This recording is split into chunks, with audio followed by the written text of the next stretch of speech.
how much of one's life is a result of their past karma? Are the injustices and unfairnesses that one faces in one's life a result of their past karma? If so, do you accept these injustices and find solace in the fact that, okay, the karma is being cleared, even though it might seem detrimental to our lives in so many ways? Samantha, you're old enough for this. I'm not saying you're old, I said you're old enough. Do you still expect the world to be fair to you? That's why I'm asking this question. Can I blame it on my past karma is what I'm asking. I want the world to be fair to me is a schoolgirl question. By now you should know the world is not fair. It will not be fair to you. But if you dig deep into yourself and have a taste of life, not a taste of your thought and emotion, the taste of life that you are, then you will see life is not just fair, it's just fantastic. So, do you want fair life or fantastic life? You must decide. I've noticed this, that beyond the material ego, there is now suddenly a widespread… Who's this ego guy, your friend? Is all around me. And in my industry, the heights of it. So beyond the material ego, I've noticed there's now widespread spiritual ego. I've come across a lot of people who are now on a spiritual path, not you, Sadhguru, who consider themselves superior to people who are not on a spiritual path.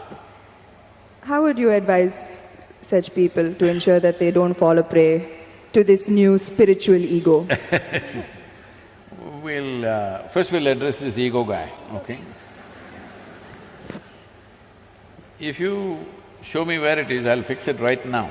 I wish I knew where it was, it just keeps coming suddenly. So, you don't know where it is. The thing is just this, say at certain moments, as a person, as a woman, you are a beautiful person, wonderful person, I mean. I'm sorry, I didn't say only at certain times you're beautiful, you're always beautiful, but certain times you're wonderful, all right? Certain moments maybe you're nasty, possible. So whenever you're nasty, you say, it's my ego. Why don't you say, it's me, I'm sometimes wonderful, sometimes nasty. If you see this, naturally nastiness will go down. But if you say, whenever you're nasty, Mr. Ego does this, and you don't know where he is, you don't know his address or ID, nor do you know his phone number, so how do you fix this guy?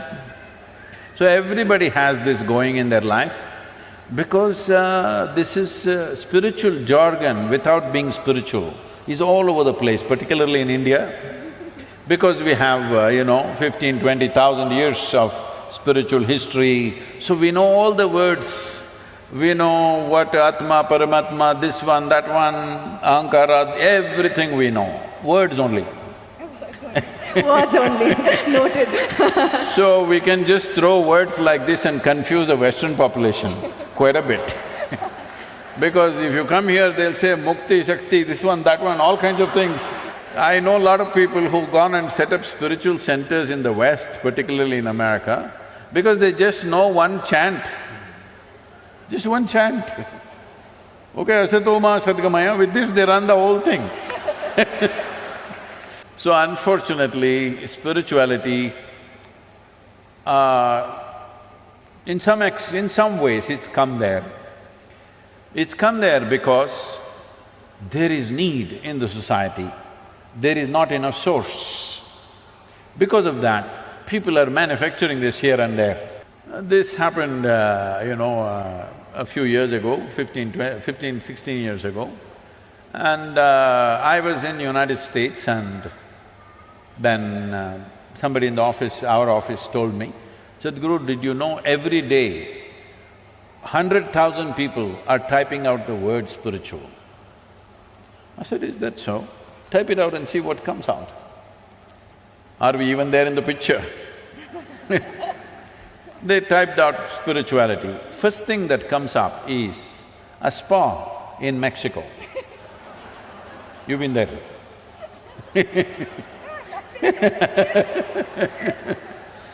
And the next thing that comes out is a call girl in Northern California. She has learnt all that SEO. For everything she says spiritual, spiritual, spiritual. 108 times she uses the word spiritual on her website. You say spiritual, she comes up, number 2. I thought this is a shame. For thousands of years, anything spiritual means people looked east. East means India, that's what it meant. So I said we must start something, a spiritual gateway, that if people say if they seek spirituality, they must look towards India. Because this is one culture which has spent maximum amount of time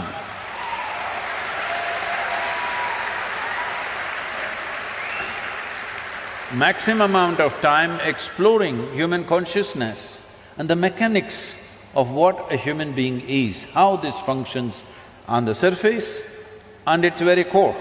How does this function? What can we do about it? This has been explored. I'm not saying this out of my Indian origin, I'm saying this after looking at the world closely, that nowhere else has it been looked at like this. So, I said we must start a spiritual gateway, India, the spiritual gateway. I must tell you this, till about 15 years ago, I had not met a single guru in this country. I just did not meet, I was just busy doing my own work. I never thought I had to go and look for somebody, I had never been to any other ashram anywhere. And then I thought, okay, let me make an attempt, then I started making phone calls. They all received my call pretty well, and then I started visiting some people and started putting together. We had one meeting with 125 gurus. We made this thing that nobody talks about their philosophy. You keep your philosophy, this is just a meeting. This is just about how to enhance your ashram or your yoga center, whatever you have, how to enhance the quality.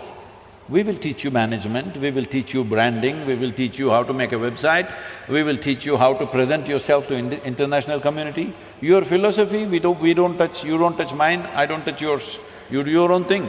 Because that is the beauty of this culture, that it can exist in hundreds of forms, thousands of forms, and it's okay with us.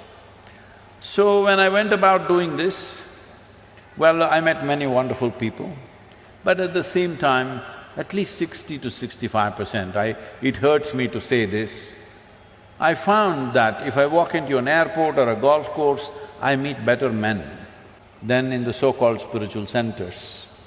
Because it's full of jargon, no heart, no depth, no profoundness, simply one chant, one nonsense, one philosophy that they read somewhere.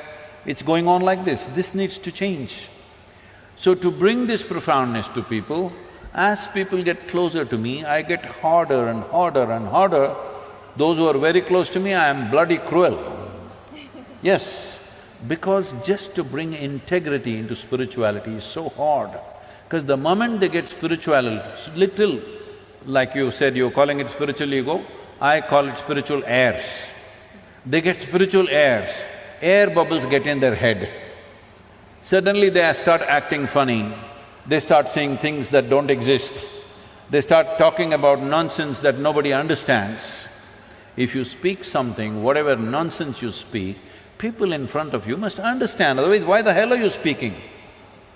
Because the purpose of speech is to make somebody understand what you're saying. No, if I say something that you don't understand, I become big, you become small. This is rubbish. This is going on for too long.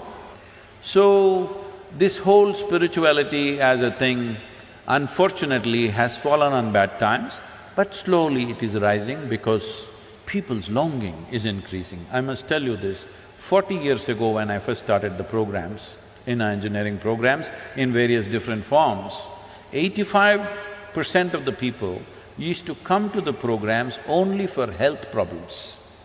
Only 12–15% came to know something. Today, over 90% of the people come because they want to know something, experience something. Only 8 to 10%.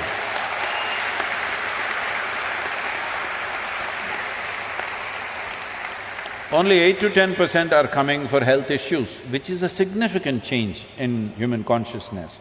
About this ego business, this is one thing we must settle.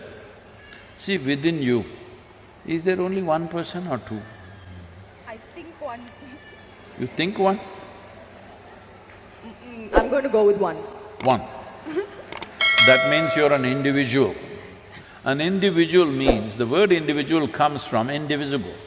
You're not further divisible, that's good, you're an individual. If you are two, then you're either schizophrenic or possessed, psychiatrist or exorcist. Either a psychiatrist or an exorcist has to come. So this is very important, everybody settle this, that don't talk about Atma, Paramatma, ego, this one, that one. You are an individual. What kind are you? Are you a wonderful one or a nasty one? Fix the damn thing.